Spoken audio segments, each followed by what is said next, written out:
Okay, so have you ever been like really trying to learn something new and you just totally mess it up? And that little voice in your head is like, wrong, try again. Yeah, well, that's exactly what we're diving into today. We're going to be looking at errors, those little stumbles you take when you're learning, and how to see them not as like failures, but as, well, you'll see. That's going to be cool. Mhm. And what's really neat is that all of this comes from like this virtual workshop we found with a bunch of TFL teachers. TFL, that's teaching English as a foreign language, just so everyone's on the same page. Right, exactly. So these are people who like literally work with language learners every day. Yeah, all day long, helping people navigate this whole process of wrapping their heads around a new language. So for anyone out there who's ever felt that frustration of trying to learn something new, well, this is for you. We're going to sort of try to break down these different ways of looking at errors. Yeah, like categorize them in a way that actually makes sense. Yeah, and maybe even more importantly, we're going to explore how to deal with them in a way that doesn't make you want to just give up. Because honestly, what we found is kind of mind-blowing. Those oops moments, those times you don't quite get it right, they're actually super valuable. Way more than you might think. Okay, so first things first. This workshop started off by asking these teachers a really interesting question. They were like, okay, when you hear an error in the classroom, what's your immediate, like, gut reaction? Which is really getting at, how tolerant are you of mistakes? Something we probably don't think about too much in our day-to-day lives. Totally. Like, do you get really frustrated or are you more kind of laid back about it? And the workshop leader, the person running the whole thing, they shared this really relatable story. How was it?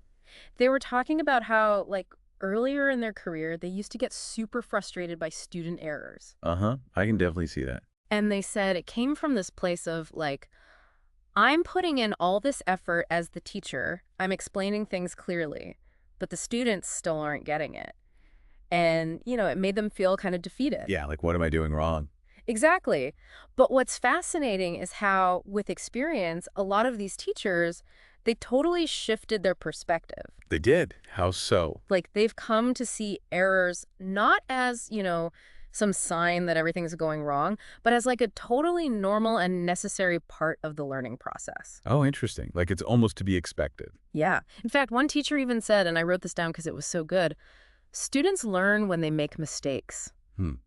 Yeah, that makes sense when you think about it. It does, right. It's like so obvious, but you don't always really think about it that way. I guess not. You're so focused on getting it right that the mistakes can feel like setbacks. Totally. But the Yeah. workshop really flipped that idea on its head. And another point they made that I thought was really powerful was to think about errors as a type of feedback. Oh, yeah, feedback, like information about what's working and what's not. Exactly. Yeah. In fact, one of the teachers even called errors a guiding light. A guiding light. That's a pretty cool way to put it. I thought so too, because it suggests that errors can actually show you the way.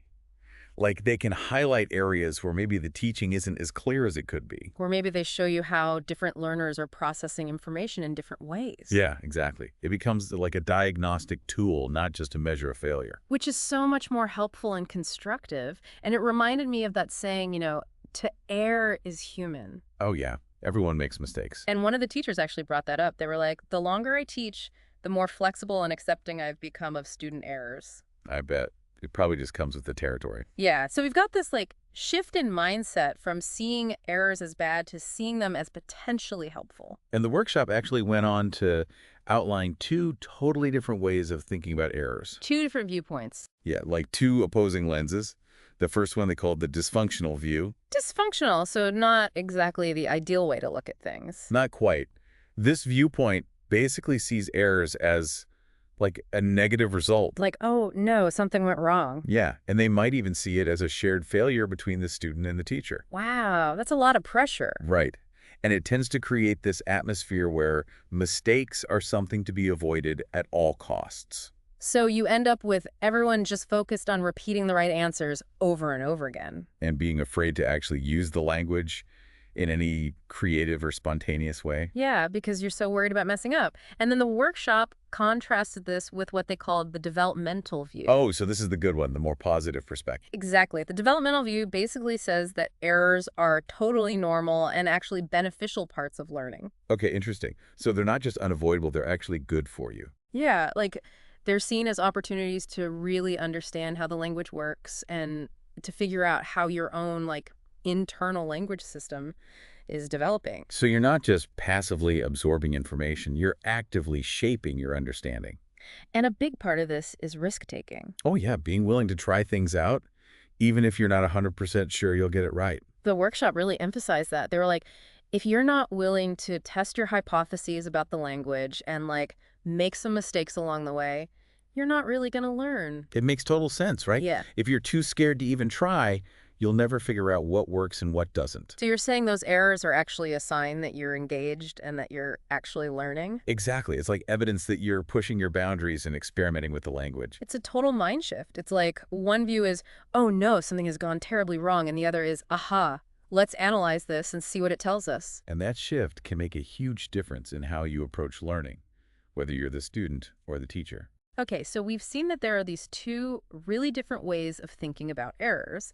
And then the workshop dug into something really interesting, the different types of what they were calling mistakes, almost like that was a general term. Yeah, like an umbrella term for all these little stumbles we make. Right. And they started to categorize them based on the learner's own awareness. Oh, that's interesting. Like, do they know they've made a mistake or are they totally clueless? Exactly. And based on that, they came up with 3 categories: slips, attempts, and what they called true errors. Okay, let's unpack those. What are slips? So slips are like those tiny little hiccups where you actually know the right way to say something, but you just mess up in that moment. Oh, like a brain fart. Kind of, like you know the grammar rule, but you just accidentally say it wrong.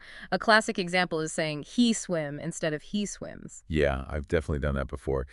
And what's interesting is that with a slip, you can usually self-correct pretty quickly. Right, like you catch yourself almost immediately and go, oops, I meant to say he swims. And that ability to self-correct is a pretty good sign that it was just a slip. Because it shows that you actually understand the rule. It's just that your performance in that moment didn't quite match your competence. That's a good way to put it. It's like the difference between knowing something in theory and actually being able to do it perfectly every time. Exactly. And the workshop pointed out a few things that can cause these slips. Like sometimes it's just tiredness or not paying close enough attention. Or maybe you're nervous, like if you're giving a presentation or taking a test. Yeah, that can definitely make you more prone to those little mistakes. So slips are those moments where you know better but just kind of fumble it. The accidental mess-ups. Mm.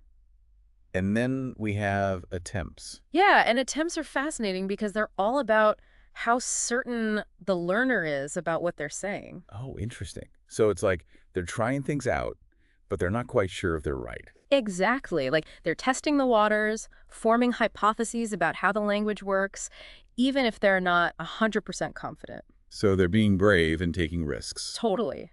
And the workshop was really adamant that this kind of risk-taking is super important for learning. Yeah, makes sense. You have to be willing to put yourself out there, even if you might get it wrong sometimes. They're like, you want learners to experiment, to try things out, even if it means making some mistakes along the way. Because that's how you figure out what works. Right, you're like, okay, I thought it was this way, but I guess not. Let me try something else. So attempts are all about exploration and testing your limits. And then we have errors.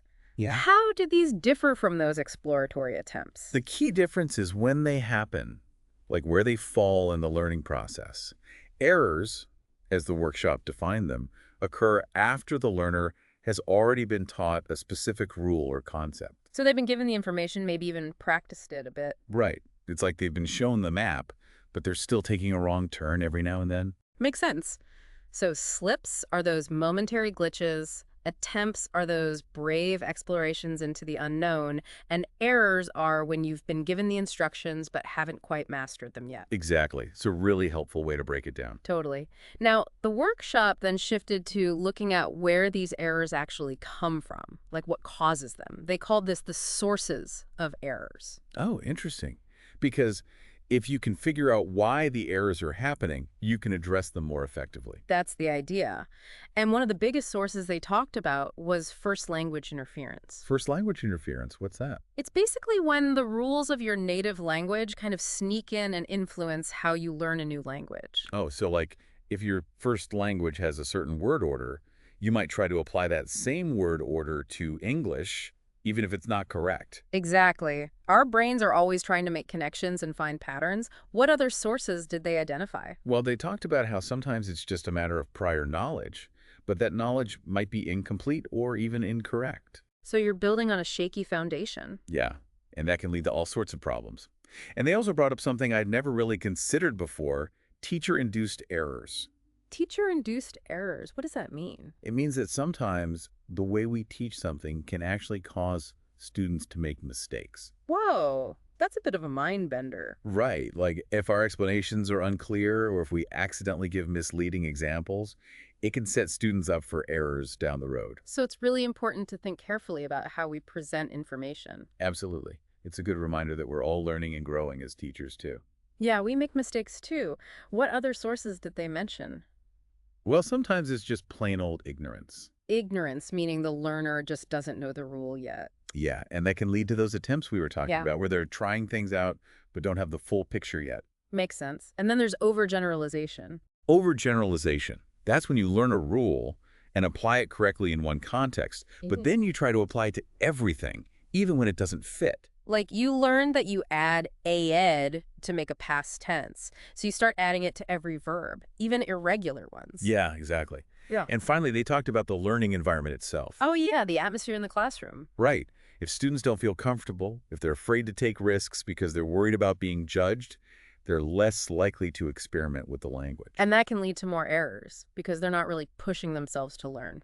Exactly. They were talking about something called the affective filter, which is basically this mental barrier that goes up when you're feeling anxious or self-conscious.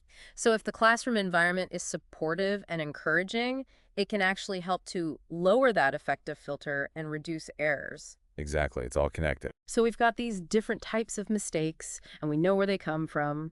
And then the workshop got into how we can categorize errors themselves. It's like creating this whole map of the error landscape. A map, that's a good analogy that helps you navigate the terrain. Right.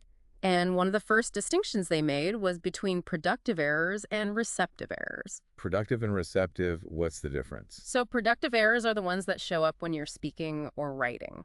Okay, so those are the errors you make when you're actively producing language. Exactly. And receptive errors are the ones that happen when you're listening or reading. Oh, so those are the errors that affect your understanding of what you're hearing or seeing. Right, like maybe you misinterpret a word or phrase because you don't know the vocabulary or the grammar. Makes sense.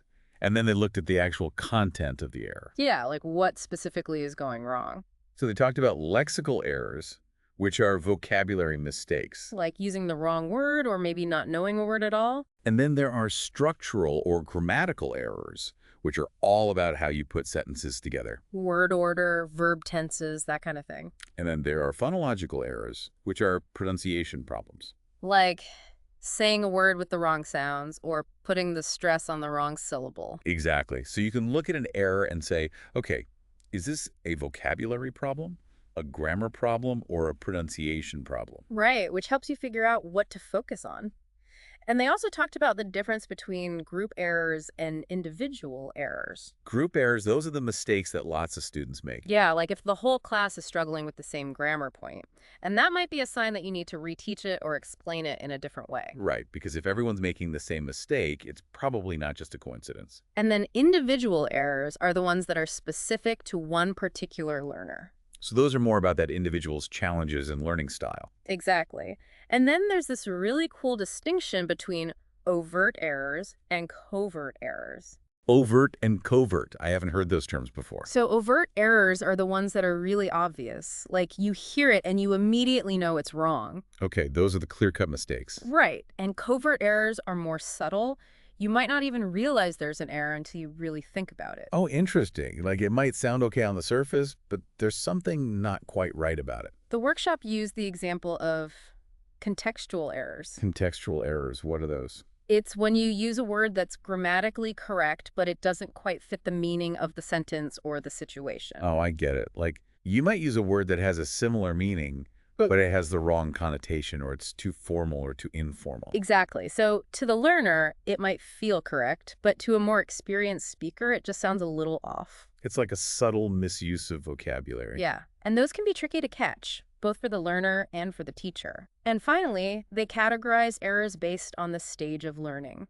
This ties back to our discussion of attempts and errors. Oh, yeah. Pre-systematic, systemic, and post-systematic errors, right? You got it. Pre-systematic errors are basically the same as attempts. They happen before the learner has really been exposed to the rule or concept. So they're still kind of figuring things out. Yeah, and then systemic errors happen during that initial practice phase after the rule has been introduced. So they're starting to get it, but they haven't fully internalized it yet. And then post-systematic errors, those can often be slips. Like, the learner generally knows the rule, but they make a mistake because they're tired or not paying attention. Right. It's more of a performance issue than a competence issue.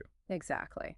Okay, so we've covered a lot of ground here. We've talked about how to think about errors, the different types of errors, where they come from, and all these different ways to categorize them. So the big question is, what does all this mean for what actually happens in the classroom? Right. How does this understanding of errors inform teaching practices? And the big takeaway from the workshop was that knowing all this stuff should really influence how teachers decide to correct errors. So it's not just about randomly pointing out every single mistake. No, it's much more nuanced than that. And one of the most important things they emphasized was creating a classroom environment where making mistakes is okay. Oh, yeah, like a safe space where students feel comfortable taking risks. Exactly. Because if you're constantly terrified of being corrected, you're not going to want to speak up or try new things. It makes sense. If you create a supportive atmosphere, students are more likely to participate and actually learn. So, what are some specific ways that teachers can respond to errors in a helpful way? The workshop talked about a bunch of different approaches. Yeah, they really emphasize that there's no one-size-fits-all solution. It all depends on the situation. Right, you have to be adaptable. Yeah. So what were some of the techniques they mentioned? Well, one technique was the yes-but approach. Yes, but what's that? It's where you start by acknowledging something positive about the student's contribution, and then you gently address the error. Oh, that's nice. So you're not just focusing on the negative. Exactly. It's like, yes, I see what you're trying to say, but there's a small mistake here. It's a more encouraging way to give feedback. And what about just ignoring errors sometimes? Is that ever okay? They actually said that ignoring errors can be a perfectly valid strategy depending on the situation. Really? When would you do that? Well, sometimes the main focus of an activity is on fluency in communication, not necessarily on perfect accuracy. So if the error doesn't really affect the overall meaning, you can just let it go. Right. But they also pointed out that this can be culturally sensitive. Oh, yeah. In some cultures, students might actually expect to be corrected more often. So you have to be aware of the norms and expectations of your students. They also talked about the timing of correction. Like when you choose to point out the error. Yeah. So sometimes immediate correction is best, especially if you're focusing on a specific grammar point. Like if you're teaching past tense verbs and a student uses the present tense, you might want to correct that right away. But sometimes it's better to use delayed correction. Delayed correction, meaning you wait until later. Yeah, like maybe you make a note of the errors you hear during an activity, and then you address them as a class afterwards. That can be helpful if you notice a pattern of errors. Exactly. They also talked about a technique called recasting. Recasting, what's that? It's where you subtly repeat the student's sentence with the correct form without actually saying, that's wrong. Oh, I get it. Like if a student says, yesterday I go to the store, you might say, oh, you went to the store, what did you buy? Exactly. You're providing the correct form without making a big deal out of the mistake. It's a more indirect way of correcting. And then there's eliciting. Eliciting, what's that one? It's where you basically guide the student to self-correct. Oh, so you're helping them figure out the answer on their own. Yeah, like you might ask a leading question or give them a hint. It's a good way to encourage critical thinking, and for feedback on writing, they said it's often helpful to do it in stages. Stages? Like what do you mean? Well, maybe you first focus on the overall organization and clarity of the writing. So you're not getting bogged down in grammar details right away. Right. And then in a later stage, you can focus on grammar and mechanics. It's a more manageable way to give feedback. And they talked about using rubrics to give students clear expectations. Oh yeah, rubrics are great for that. So basically, the key takeaway here is that there's no one right way to correct errors. It's all about being flexible and adapting your approach to the situation. And finding the right balance between accuracy and fluency. Right, because sometimes you want students to focus on getting it right, and other times you want them to just communicate freely. Exactly. So to kind of sum it all up, it sounds like the big shift in perspective is to move away from seeing errors as simply bad or wrong. And to start seeing them as valuable information. Yeah, like data points that can help us understand how learners are progressing. And by understanding the different types of errors, where they come from, and how to categorize them, we can create better learning environments. Environments where students feel safe to experiment, to make mistakes, and to ultimately learn more effectively. This has been a really fascinating look at something we all experience, whether we're learning a language or any other skill. Yeah, it really makes you think about how you approach your own learning. So here's a final thought for you to ponder. How might this new understanding of errors change the way you approach any challenge in your life? Think about how you react when you make mistakes. Are you hard on yourself? Or do you see them as opportunities to learn? Thanks for joining us for this deep dive.